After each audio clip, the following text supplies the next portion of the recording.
From the Times and the Sunday Times, this is The Story. I'm Manveen Rana. All year, it's been the threat haunting British industry. Secret agents formed the GCHQ department tasked with stopping ransomware attacks, so they're dealing with at least one incident every day. Millions of people's data stolen.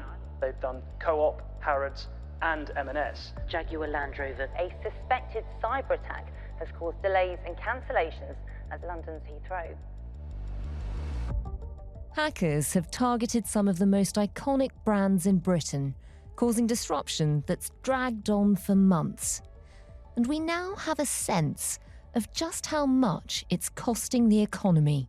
The cyber attack on Jaguar Land Rover is estimated to have been the most economically damaging hack in UK history and cost the country around £1.9 billion.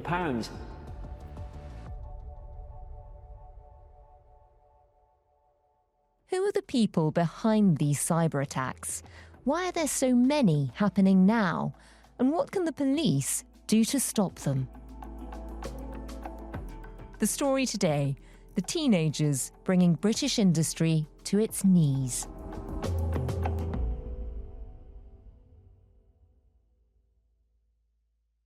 When Jaguar Land Rover got hacked, to me, it's just such an iconic British brand that kind of sparked it. I knew I had to go and dig around and see what I could find about these people. That's Matilda Davies, data journalist at The Times and The Sunday Times. Law enforcement agencies around the world have really been working together to try and figure out who these hackers are and bring them to justice. So as part of that, the National Crime Agency in the UK has been hunting down some of the UK-based hackers. And in July, the NCA, along with members of the local police force, did manage to find 4 of these individuals, kind of stormed their houses and discovered that they were all teenagers. They were all living in their parents' basements. They were all this kind of archetype of a computer nerd, really. And these teenagers, do we have a sense of which of these big hacks they might be involved with? The 4 people that were arrested in July are all linked with this kind of hacking syndicate called Scattered Spider. And that group have taken responsibility for the Jaguar Land Rover attack, but also for lots of the other big hacks this year, so Co-op, M&S, Harrods as well. So a lot of the big retailers that we've heard about going down. I guess the surprising part of all this is, we've heard of those hacks. I did not expect these to be teenagers living in their parents' homes. I don't know what I was expecting, some sort of dark underground bunker, but not teenagers in their parents' homes. What do we know about the sort of the profile of the sort of people who are doing this? So Scattered Spider in particular is predominantly boys between the ages of kind of 16 and 21. A lot of them quite nerdy, often neurodivergent as well. Most of them still living with parents. Some of them are also based in the US. They all seem to be English speaking, is the sense that we get of them so far. What is Scattered Spider and how do these groups work? Scattered Spider is probably the most famous of a kind of interlinked network of hacking groups that all fall under this umbrella group called the Community, or the Com. The Com is this enormous community of people that exist on the dark web, in messaging channels, in forums, things like that. And they form these clusters, and each of these clusters has different characteristics and uses their computing skills to try and achieve different ends. So Scattered Spider, their whole existence is to hack massive companies. That's seemingly all they want to do, hold their data for ransom. And when you say sort of hold their data for ransom, is this all about making money? Is this some kind of, anti-capitalist, we're going to go for the big companies? What's their motivation? So this group seems to be very unpolitical. They seem to be in it just for the money, ultimately. There's a lot that goes on in these groups where there's some kind of one-upmanship going on. It's sort of a game to them as well. So there is kind of a culture of seeing who can take down the biggest company and who can get the biggest name and kind of prove their worth as a hacker that way. So there is also a sense of kind of ego and pride in it. And actually with the Jaguar Land Rover hack, it was a kind of syndicate that took responsibility for it called Scattered Lapsus Hunters, which is a combination of 3 big hacking groups, so Scattered Spider, Lapsus, and Shiny Hunters, which were previously 3 disparate groups, and now they seem to be working together. But as I say, these groups are so kind of nebulous that probably a lot of the central characters in Scattered Spider were in these other 2 groups anyway. There's actually not that much differentiation between them. And is it just that they come together for certain projects and then work separately again? Or Yeah, exactly that. This is what A, makes it difficult for law enforcement, and B, makes it difficult to track what they're doing, because anyone could say, I'm part of Shiny Hunters online, for example. Most of the group members won't know in real life who the other members are. And you mentioned the other clusters. I mean, are they different? Are they in it for more than profit? Some of them, yes. The COM, as I said, is sprawling. It also includes groups who are using hacking to take child abuse images or create child abuse images or launder money or sell drugs, all of these kinds of things that can go on within the dark web. But yeah, slightly what I think makes Scattered Spider interesting is it's like they don't care about that kind of stuff at all. It is just about proving their worth and getting the money. So within this entire community, the COM of what sounds like a really dark underbelly of criminality, you have these teenagers. It's almost like they're on a league table for gaming, but it's about hacking massive multinational companies. And a lot of the people that are involved in these groups meet through gaming. That's kind of what connects them together. So it has become a kind of leaderboard who can take down the biggest fish. So tell me about that. How big is a group like Scattered Spider, and how does it work together? And how do they recruit? Is it through gaming? How are they finding people to join? I mean, in short, we kind of have no idea how big these groups are. And because of the criminal nature of what they do, the forums that they chat on come up and go down and get taken down by law enforcement, and then they regather somewhere else. So tracking them is very difficult, and particularly tracking kind of individual members. But we know that a lot of them meet on big gaming platforms like Roblox, like Minecraft, but also games that are kind of specific to the dark web that involve coding abilities. And these characters kind of meet each other on there, or they meet each other in the hacking forums. And that's kind of how they gather new members and prove their abilities to one another almost. And Matilda, I know that you've ventured into the dark web to investigate all of this. So just to begin with, for people who haven't, what is that like? How do you get on, and what does it look like? I mean, it's a fascinating world to delve into. I suppose, starting from the beginning, logging onto the dark web is similar to using a VPN, which you might do to, access Netflix from a different country. It's like that, but with normally about 5 stages. So it kind of throws your location around so that you can't be tracked. Basically, you need a specific browser to get in, which is completely encrypted in a similar way to WhatsApp messages, so no one can kind of intercept them. But this is a whole kind of area of internet that has that encryption built in. So it's incredibly private by nature, and that's why this kind of stuff goes on there. But once you get on the Tor browser, a lot of it looks the same as what's called the ClearNet, so the internet that you or I would know. They have BBC News, they have search engines. Lots of websites that exist on the normal internet also exist on the dark web. But there are obviously lots and lots of websites that are dark web specific. And looking at those kind of feels like looking at a website from 20 years ago, because of all the encryption and the privacy that's involved in these browsers.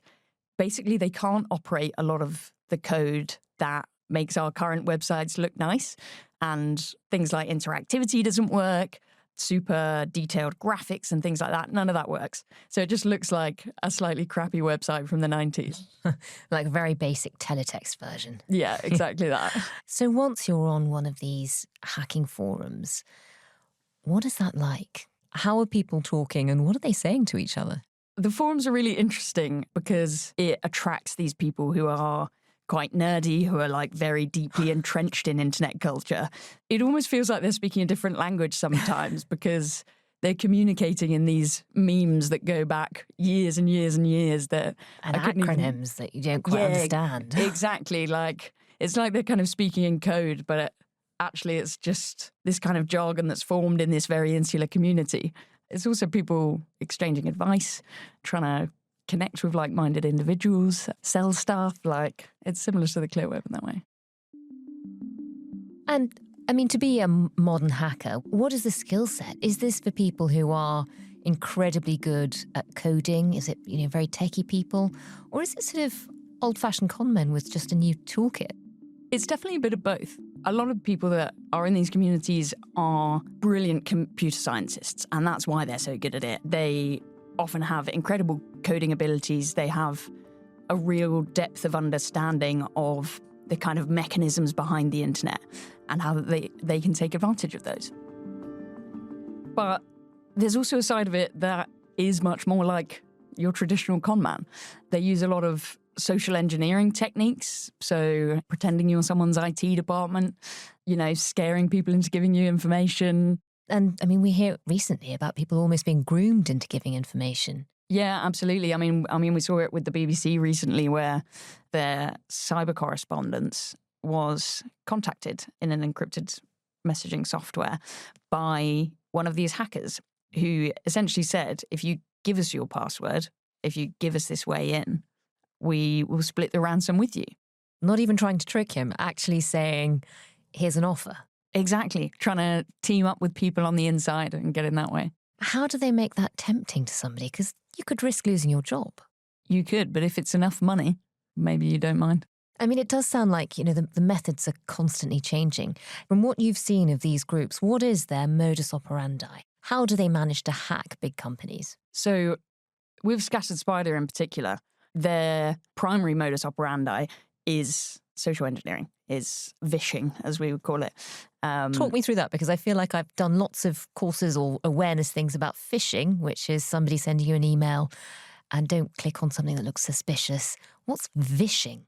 Vishing is voice phishing. So someone will ring you up. They'll say that they're from your IT department. They've noticed a bug on your laptop or offering you help with any issues you might be having on your computer and getting your information off you that way.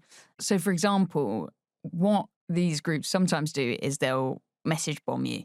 Say, I'm working from home and I get 10 messages in a row saying, this is your one-time password. Are you trying to log into this software? And, maybe I'm not trying to log into it.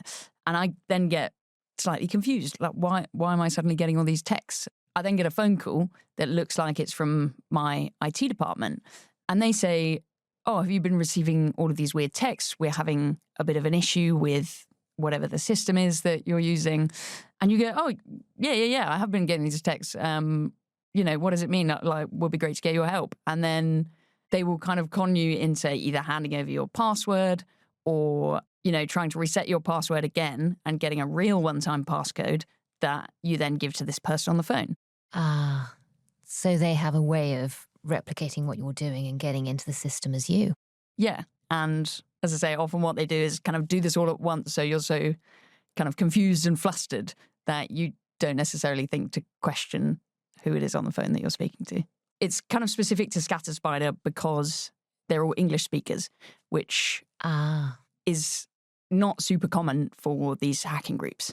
Lots of them are, Russian, Eastern European, things like that. Yeah, you're often told with the phishing exercises, with emails, look out for bad spelling, look out for bad English, because that's how you know it might be a hacker.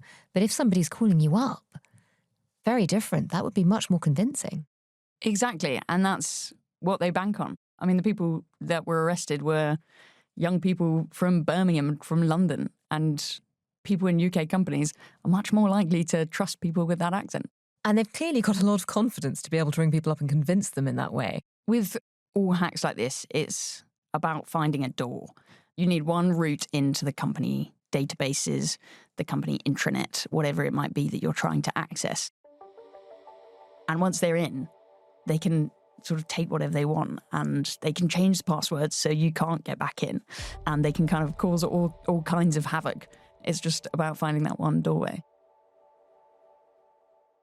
My name is Chris Stokel Walker and I'm a technology journalist.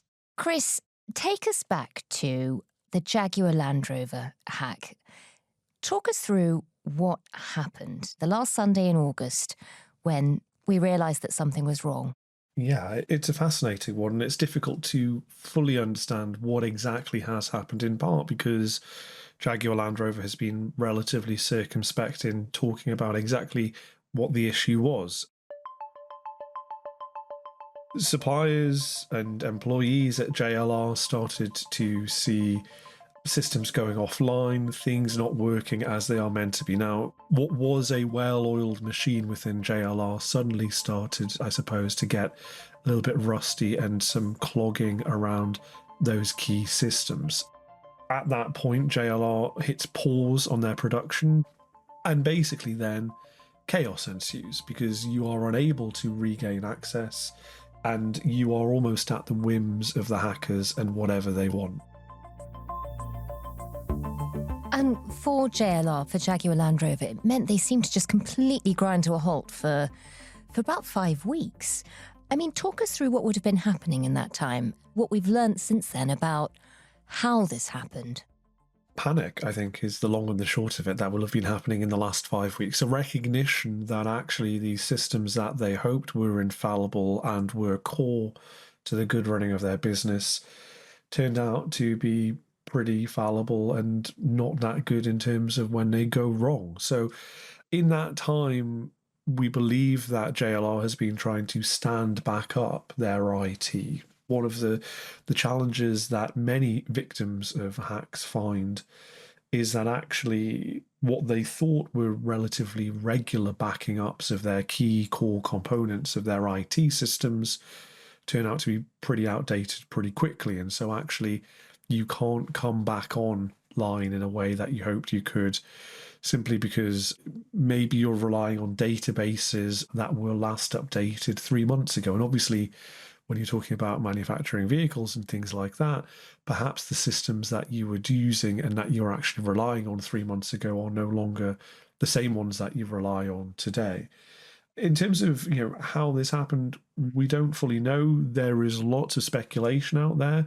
We understand there might have been an incident earlier in the year where actually JLR had been breached by a slightly different ransomware group, one called the Hellcat ransomware group, as early as March, although they actually said they had been within the systems for several years, dating back to 2021. Now, the key thing with this, Manveen, is we're talking here about hackers. We are talking about criminals. There is no honor among thieves, and so we can't guarantee that they are telling the truth here. But if that is the case, then that might perhaps explain here why JLR was breached and caused so much chaos. And just talk us through this. I mean, if you're JLR, if you realise something is up with your computer systems, you've had a breach, what's your biggest concern? Is it that the systems have just shut down and you can't produce cars? Or is it data of clients and suppliers, all of that being made public? How much of a problem is a hack? It's an enormous problem, and I think the scale of the problem and the thing that you go to first really depends on the business you operate and the sectors in which you are working. So for JLR, I imagine that the initial concern will have been the fact that all of their systems went online, their production effectively just stopped dead in its tracks. We look at another major hack, the Co-op and also Marks and Spencer's. They are much more customer-facing businesses. They have an awful lot of data on their customers and they are expected to be responsible custodians of that data. So I imagine for them, they were thinking, well, what is the reputational and legal risk here of us having potentially that system breached in some way. Of course, when we think about particularly M&S, they have seen huge impacts on their supply chains as well. And many of us went into stores and found that actually it was a very eerie reminder of the sort of pandemic years when actually some shelves were empty in part because these things were affected across the entire business. The co-op got off comparatively lightly because of some pretty quick thinking. They just almost literally pulled the plug so that actually this ransomware could not spread through their system, because the way that it works is it weasels its way into every possible nook and cranny that it can find within an IT network and locks up anything that it encounters. And Chris, if you've been hacked, I mean, is there also pressure on you from your insurers, for example, to do something about it? There often can be, because actually you want to have this resolved as quickly as possible. One of the interesting things that we saw within the insurance industry and the insurance media was that we learned actually the co-op didn't have coverage for ransomware attacks, which was a little bit of a concern for them. So we are, I suppose, seeing lots of insurers starting to offer this as a little bit of surety in the event that you do fall victim. And what about government legislation?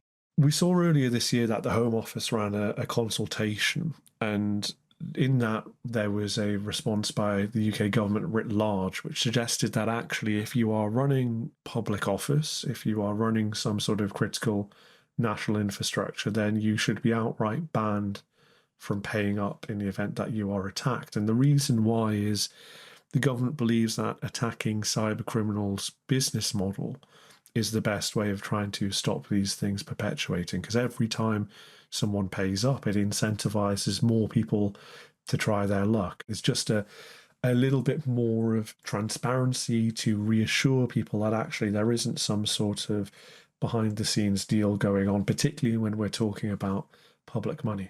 And Chris, how much of the hacking that we're seeing now is almost state-sponsored or potentially state-sponsored? Should we be worried about the Russians in this? There are real concerns around this, maybe less so from the Russians, although the Russians, in terms of their state-sponsored hacking, we are more concerned about their attempts to gain information that could be embarrassing at a later date. We've obviously heard with the failed Chinese spy case in the UK in recent weeks, security services here saying that China has repeatedly probed and tested our systems in order to gain information. The eye-watering and frankly alarming claims that UK government communication systems at some of the most private levels have been breached in some way by Chinese hackers and the information exfiltrated. Now, of course, we know that the security services and the government there have said all of the communications were encrypted, which means that unless you have a special cipher that is only kept between the sender and the receiver, then that information is pretty useless, although we understand that the Chinese state is effectively on a big trawl of data, even if it is encrypted, in the hopes that one day they can find the technology that will break those ciphers and unlock all of those secrets. But actually, the biggest concern, Manveen, is the North Koreans often, because they are not necessarily hacking for reputational benefit. They're not hacking to try and cause chaos or to learn about our secrets. They're hacking because they need money, and this is the way that they do that. So there is a very real risk of state-backed hacking, either to raise funds or to undermine our national security. But they're not the only players in this shadowy cybercriminal world. Back to those pesky kids. Why are so many British teenagers suddenly involved with hacking?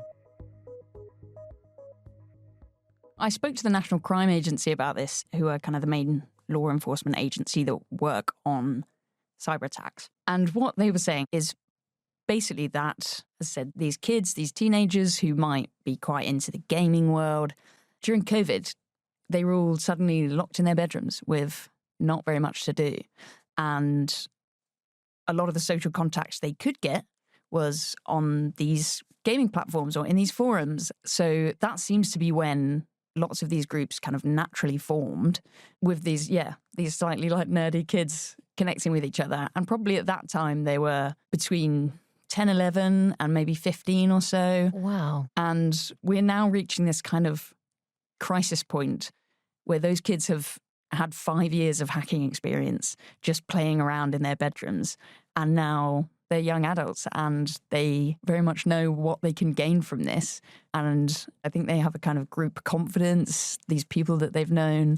And that's seemingly why it's coming to such a head now. I mean, that's incredible. So basically, pandemic lockdowns became a massive recruiting sergeant. And now you're feeling it all being unleashed onto the world a few years later. That, yeah. That's incredible. And Matilda, you started by telling us about those arrests in July.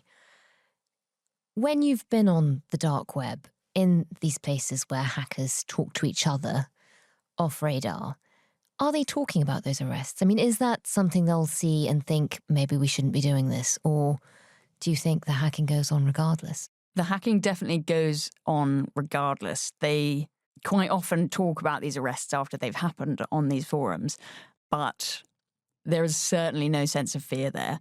Often they're poking fun at the authorities for getting the wrong people, or for how long it took them to find them, or for pieces of information they put in the public domain that aren't necessarily true. So there's definitely a sense of bravado in these groups, and these arrests people kind of use to inflate their own egos almost. So even with those arrests, the big hacking attacks aren't going away anytime soon? They're definitely not.